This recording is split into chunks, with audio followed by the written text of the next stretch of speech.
RTL, on refait le match. Christophe Paco. Bonsoir à tous. Habla espagnol?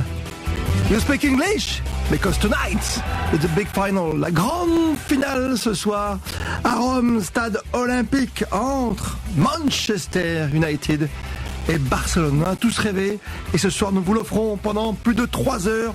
3 heures en direct avec tous nos experts anglais, espagnols, avec Pierre Ménès, avec nos amis de l'équipe, avec Gilles Navarro. Nous serons également en un endroit très stratégique. On sera notamment du côté de Paris au Lions, rue Montmartre, avec Philippe Sansfourche pour l'ambiance du pub anglais. Bar à tapas avec Cyprien Sini au Prado, boulevard Voltaire, ici à Paris dans le 11e arrondissement. Notre meilleur expert anglais, Alexei, sera avec nous. Frédéric Treni pour l'Espagne également. Juan José Torrado de la Région viendra nous rejoindre. Gros plan sur Cristiano Ronaldo avec le spécialiste du football portugais pour RTL, José Oliveira. Et puis Alain Sarr sera là pour l'œil de l'arbitre s'il se passe quelque chose et pour nous dire si Monsieur Boussaka sera, oui ou non, un grand arbitre ce soir en finale de cette Ligue des Champions. L'enjeu, on le connaît, soulever cette Ligue des Champions, ce fameux trophée que les Français n'ont plus soulevé depuis 1993 et l'Olympique de Marseille. Ce soir, ce sera Barcelone ou Manchester, tout là-haut dans les étoiles du stade olympique de Rome. Dans 20 minutes, le coup d'envoi évidemment de cette finale magique à Rome entre Manchester et le Barça. Dispositif exceptionnel ce soir. Tous les meilleurs spécialistes sont avec nous. En Angleterre, Sir Alex Hayes est avec nous. Bonsoir Alex. Good evening. En Espagne, Frédéric Treni. Bonsoir à vous. Bonne nuit. Dans la cellule de visionnage ici à Paris pour l'Espagne, encore et toujours, la Région, Juan José Dorado. Bonsoir. Bonsoir, bonne nuit. Un peu plus pour l'Espagne que pour l'Angleterre, j'imagine. Pierre Ménès est avec nous. Bonsoir Pierrot. Je suis surtout pour Henri. Ah ben voilà, pour Thierry Henry, donc automatiquement pour le Barça. Je suis pour Henri et pour le football. Très bien, très bien. Philippe Sansfourche, lui qui est pour Henry et le football, mais qui est avec les Anglais ce soir. Au Lions, bonsoir à vous, à Paris, rue Montmartre. Bonsoir Philippe. Philippe Sansfourche qui est dans l'ambiance déjà. Oui. Alors Cyprien Sini sera peut-être plus en forme au niveau des tapas au Prado ce soir dans le 11e arrondissement. Bonsoir Cyprien Sini. Bonsoir Christophe, buenas tardes, señor Paco, comme on dit ici. Petit avantage pour les Espagnols par rapport aux Anglais. 1-0. Ouais, 1-0, le pub a du mal à se brancher. Pour l'Angleterre, encore et toujours, notre spécialiste du football portugais, José Oliveira. Bonsoir à vous. Bonne nuit. Ronaldo, encore et toujours au plus haut pour vous ce soir? J'espère qu'il va... Ça va être le représentant du football portugais, alors j'espère qu'il sera à la hauteur, j'en suis sûr. On espère qu'il sera à la hauteur. Eugène Sacomano, l'œil de Sacco avec nous ce soir. Bonsoir Eugène. Oui, bonsoir Christophe, nous sommes là effectivement. Le temps d'avoir votre avis Eugène, la composition des équipes, on va la rappeler, c'est important, beaucoup d'incertitudes on le sait, en défense comme en attaque. Vous nous avez déjà éclairé Yann Boucherie, c'est bon de le rappeler. Oui Christophe, effectivement on rappelle qu'il y a des absents dans la défense espagnole, Marquez, Alves et Abidal. Eh bien c'est Silvinho qui occupera le flanc gauche. Pep Guardiola l'a préféré à Sédou Keita. Il y aura Yaya Touré dans l'axe avec Piqué, Valdés dans les buts évidemment, Carles Puyol latéral droit, le milieu de terrain Iniesta, Busquets, Xavi, et en attaque Eto'o, Messi et Thierry Henry qui sera donc sur la pelouse pour Manchester United. Van der Sar dans les buts, Oshie, Rio Ferdinand, Vidic et Evra, et Giggs, Carrick, Anderson en milieu de terrain, Park sur le côté droit, côté gauche certainement Wayne Rooney et Monsieur Cristiano Ronaldo. Défendez-vous Juan José Dorado de la Réunion? C'est vrai qu'au niveau du banc de touche, c'est plus complet du côté de Manchester. Ça ne veut pas dire non plus que les 11 joueurs qui vont être sur le terrain, c'est l'équipe complète de Barcelone. Il y a peut-être justement Silvinho qui joue, on attendait Keita, mais hormis ça, je pense qu'effectivement Barcelone va aujourd'hui montrer toute l'étendue de son jeu. Ça ne va pas être un match comme face à Chelsea où c'était assez tactique de la part de Chelsea. Je pense que les deux équipes vont jouer au foot, on va avoir un beau match et c'est peut-être justement ça qui va permettre à Barcelone de marquer et gagner. Ça monte en puissance. Pierre Ménès, avant de retrouver Grégory Christophe sur le standard, sur le 32-10. Pierre. Moi je préfère évidemment le jeu que nous a montré le Barça tout au long de la saison. Je rêverais à titre personnel que Thierry Henry remporte le seul trophée qui lui manque. Valdés est toujours une énigme pour nous, c'est vrai, dans ces cages du Barça. Juan José Dorado, Frédéric Treni. Il est pour vous, il est pour nous aussi. C'est vrai que ces derniers matchs, il était quand même plus ou moins en forme, mais c'est vrai que c'est un gardien qui parfois a du mal à rester concentré 90 minutes et le risque aujourd'hui effectivement et de se retrouver déconcentré un instant face à Ronaldo. Vous confirmez, Frédéric Treny? Ça reste quand même le meilleur gardien de la Ligue espagnole. Il vient de décrocher son deuxième titre de meilleur gardien. Alors c'est vrai qu'il fait pas la défense à lui tout seul, mais enfin ici il est quand même assez apprécié autant des supporters que de ses joueurs. C'est un gardien de caractère. C'est vrai que sur notamment ses dégagements au pied, il fait un petit peu peur parfois. La récupération d'Iniesta, on est dans la moitié de terrain anglaise. L'accélération, le ballon côté droit pour Samuel Eto'o. Samuel Eto'o, le crochet, il rentre dans la surface, la frappe et le but! L'ouverture du score pour le FC Barcelone de Mister Samuel Eto'o. 10e minute ici au stade olympique. Et Samuel Eto'o qui donne l'avantage au FC Barcelone.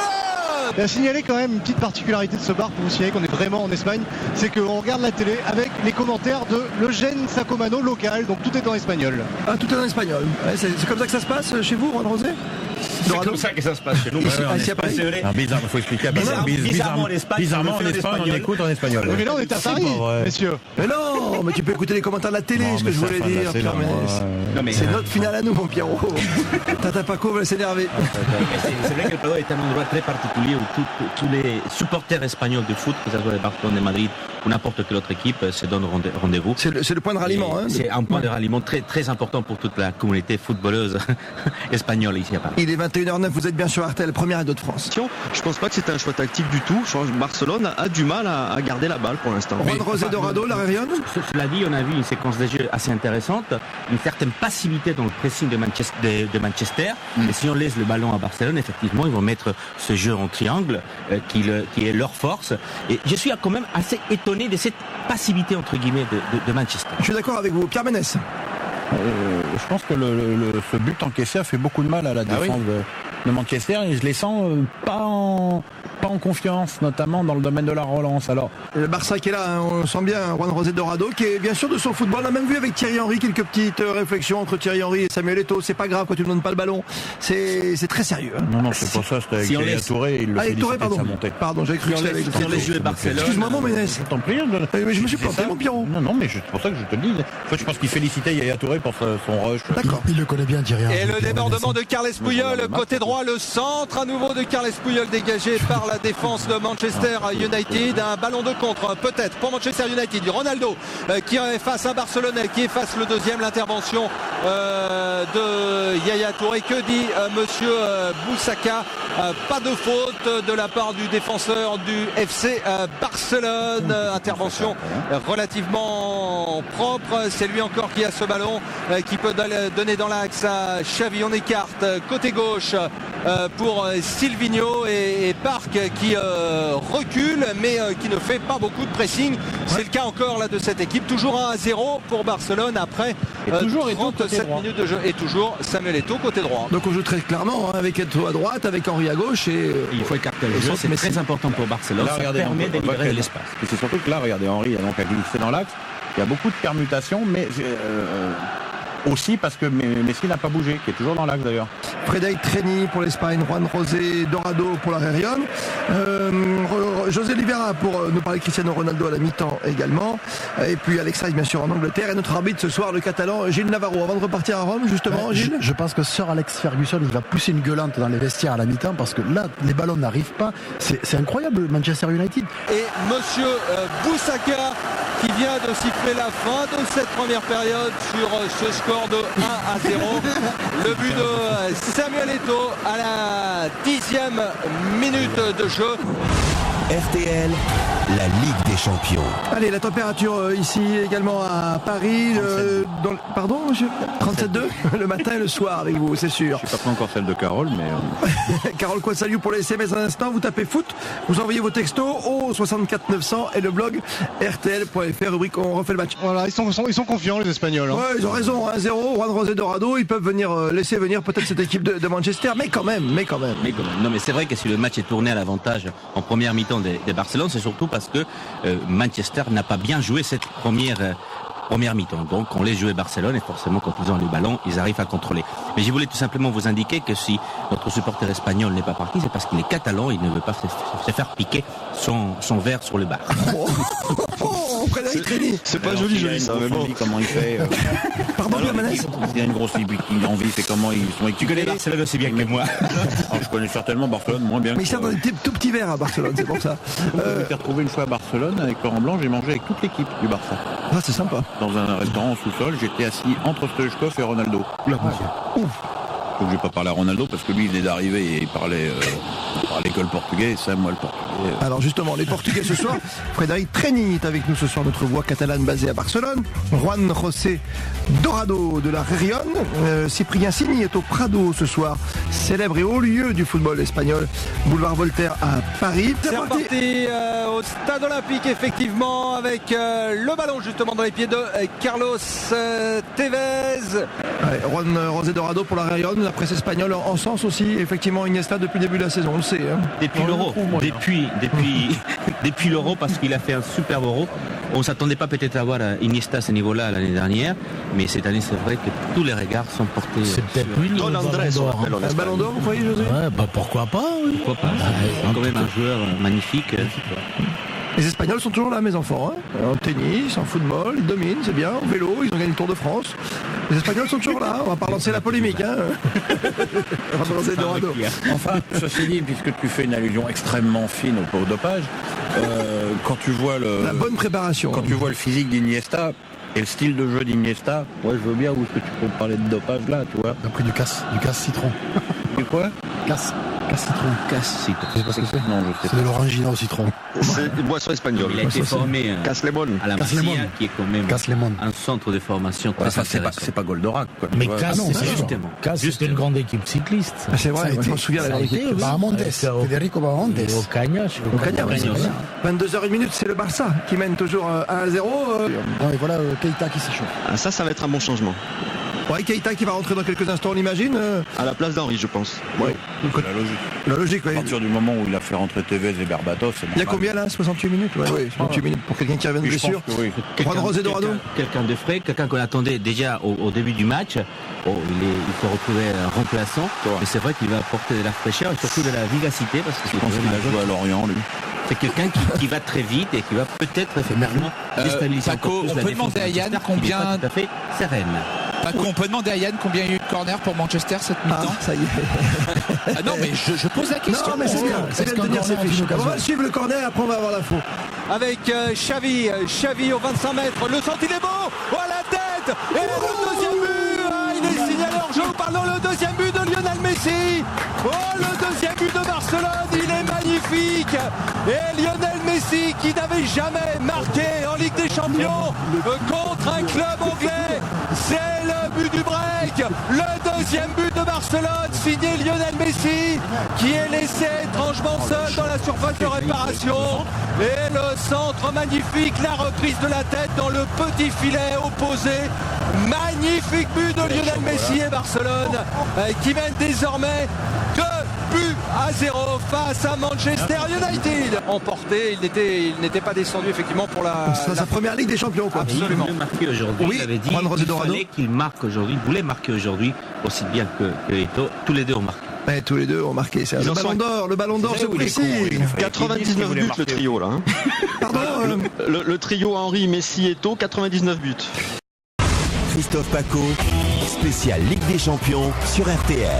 22h26, vous êtes bien sûr RTL, 2-0 pour le Barça face à Manchester. Yann Boucherie. Les 7 dernières minutes de cette finale, le ballon dans les pieds catalans, le long de la ligne de touche côté gauche. Pas jamais mieux, hein, ça c'est sûr. pas Il a jamais fallu qu'il change son costard parce que vous savez, il utilisait. Mais il a le même tout le temps. Oui, mais il avait un pullover les deux premiers matchs de Liga. Il a C'est perdu les matchs, il a changé par un costard. Oui, il avait un costume gris les deux derniers matchs, il a perdu. Donc il y a eu Mais les campagne deux de premiers presse matchs, qui remettent le c'était raté costume noir. pour lui. Il a changé d'accord. le pullover orange pour un. Pep Guardiola, sacré parcours quand même pour Pep Guardiola. Et Ouais, troisième Christophe. titre à venir, 99, 2006 et certainement maintenant 2009. Yann Boucherie. Ouais, Guardiola, eh bien, si le Barça l'emporte, ce sera le 6e entraîneur à gagner la C1. Donc en tant qu'entraîneur, mais aussi comme joueur, il y avait eu Miguel Munoz avec le Real, Trapattoni, le Milan et la Juve, Johan Cruyff bien sûr, l'Ajax, entraîneur du Barça, Carlo Ancelotti et Frank Rijkaard. On va vivre les dernières secondes et je vous reprends après Alexa, avec Fred Trainier, toute l'équipe ce soir hein, autour de nous pour cette grande finale Manchester-Barça, dernière seconde. Yann Boucherie. Avec un ballon, une mauvaise relance devant Der Sar centrer, Lionel Messi qui n'arrive pas. Je suis étonné qu'il fasse pas rentrer Boyan. Ce ballon, ouais, peut-être. En tous les cas, je peux vous dire que Thierry Henry, il est sur le bord du terrain et il va l'avoir, cette Coupe d'Europe des clubs champions, après laquelle il courait depuis tant d'années, impatient. Il a regardé le chrono. On est entré dans le temps additionnel. Première minute des 3 minutes de ce temps additionnel et un corner à venir pour les joueurs du Barça. Ceux de Manchester ont compris. Ils ne vont quasiment pas contester ce ballon qui est côté gauche dans les pieds de Lionel Messi. Il a pu le laisser à Iniesta. On est un petit peu au ralenti. On rentre dans la surface de réparation. Lionel Messi qui tricote, qui ne va pas centrer. S'il va centrer du pied droit, il remet derrière à Carles Puyol. On s'écarte. C'est Xavi qui s'écarte côté droit. Est-ce qu'il va centrer? C'est terminé au stade olympique de Rome. Et Barcelone devient champion d'Europe. Thierry Henry qui saute comme un cabri, une victoire indiscutable sur le score de 2-0. Je vous rappelle les buteurs: Samuel Eto'o à la 10e minute et le but de Lionel Messi à la 70e. Que Barcelone fait un très grand champion d'Europe 2009. Ouais, c'est beau, sur l'ensemble de la saison en tout cas, c'est un vrai spectacle, ça redonne plein de plaisir, plein de joie à tous les amoureux du ballon. Ce succès, faut pas se le cacher, on a adoré ce football pendant toute la saison. Juan José Dorado, merci, nom du peuple français pour les Espagnols, c'est quand même très fort. Qu'est-ce qu'il y a, Gilles Navarro? Ils sont en train de graver le nom sur la coupe des champions. Ils sont en train de graver le nom du FC Barcelone. Incroyable. Normal, au moins c'est pas prévu à l'avance. Et puis c'est des justices que ce soit Eto'o et Messi qui marquent et qui remportent cette finale avec ces 2 buts magnifiques. Il est 22h37. RTL, la Ligue des Champions. C'est parti. C'est parti, ouais. Aujourd'hui, c'est toute l'Espagne qui va fêter. Toute l'Espagne, c'est quoi, ces petits feux d'artifice? Cette victoire. Feu d'artifice. Fred, il y a moyen d'emballer sur les rembarres ce soir, non? Ah bah non, tout le monde est bourré, c'est pas la peine. C'est pas la peine. Comment? Tout le monde a bu ce soir, c'est pas la peine. Ah ben là, ça va durer. Frédéric va confirmer. Aujourd'hui, c'est quand même la victoire de l'Espagne. Oh, à Madrid, peut-être, il n'y a pas des gens qui vont sortir fêter ça dans la CBLS. Il y a des Catalans à Madrid. Par ailleurs, dans le reste de l'Espagne, il va y avoir beaucoup de monde qui va sortir. Ça va être cette victoire. Dans la quelques victoire instants. de tous ceux qui n'aiment pas le Real Madrid, ça c'est sûr. Et donc, effectivement, les Espagnols vont fêter ça, ceux qui ne sont pas du Real, allègrement. Sur les Ramblas, en tout cas, il va y avoir, je sais pas, la dernière fois c'était 40 000. La mairie a essayé d'instaurer 3 sites différents pour éviter qu'il y ait trop de monde au même endroit. C'est un casse-tête. Ils étaient 1 million dans la rue pour le retour des champions en 2006. Ça risque d'être dépassé demain. Ça va être énorme puisque c'est vrai que c'est un triplé. Ce qu'ils ont fait cette année, c'est complètement extraordinaire. Franchement, je suis impressionné par tout le parcours. C'est quand même limite la musique du genre de Saint-Tropez. C'est quand même pas le truc. T'aimes pas Pierrot? C'est l'hymne officiel qui a été créé en 74 pour le 75e anniversaire du Barça. Alors, et celui-ci c'est quoi alors? C'est celui-là, c'est celui-là. Et celui-ci qui arrive. Ah, ça c'est la chanson fétiche de Guardiola. Celle qu'il a passée dans le bus pour motiver ses joueurs. Ah ben Coldplay, vous le mettez plus souvent dans le bus si vous êtes footballeur amateur ou professionnel, pour gagner un titre, par exemple pour Bordeaux cette année ou Marseille. Mais c'est bien aussi. Et c'est pourtant un titre plutôt britannique, n'est-ce point, messieurs? Gilles Navarro de l'équipe. Dans la presse suisse ce matin, Le Temps, pour ne pas le citer, il y a un journaliste qui a trouvé le véritable surnom pour Pep Guardiola, le jeune magicien. Thierry Henry, mais j'ai oublié Juan José Dorado, mais simplement dire que le Barça a tout gagné cette saison. Il a tout gagné puisqu'il a gagné la Liga, il a gagné la Copa del Rey, et puis il vient de gagner aujourd'hui donc la Champions League, la Coupe de Catalogne. Et sur le Catalogne certainement. Mais ce qu'il faut remarquer aussi, c'est qu'effectivement Pep Guardiola est quand même était un joueur très charismatique et qu'il a su effectivement en tant qu'entraîneur retrouver ses charismes. Et c'est ça aussi. 22h46, le Barça s'impose 2-0 ce soir en finale de la Ligue des Champions à Rome. Avec les Barcelonais effectivement qui sont arrivés en haut de la tribune, Michel Platini va remettre les médailles avec Pep Guardiola, la bise du président de l'UEFA et la médaille. Petite discussion et les félicitations de coutume. Samuel Eto'o qui suit, je crois qu'il faut quand même tirer un grand coup de chapeau à ce monsieur. Michel Platini qui remet la coupe à Carles Puyol. Et voilà cette Coupe d'Europe dans les bras du capitaine du FC Barcelone. La Coupe ira en Catalogne et les Papelitos dorés qui peuvent tomber dans le stade olympique de Rome. Carles Puyol et ses coéquipiers sont les empereurs ce soir au stade olympique de Rome. Christophe Paco, spécial Ligue des Champions sur RTL. Oui. C'était une finale fair play et ça c'est important. C'était très fair play quand même comme finale. D'accord, messieurs, ce soir. Ouais.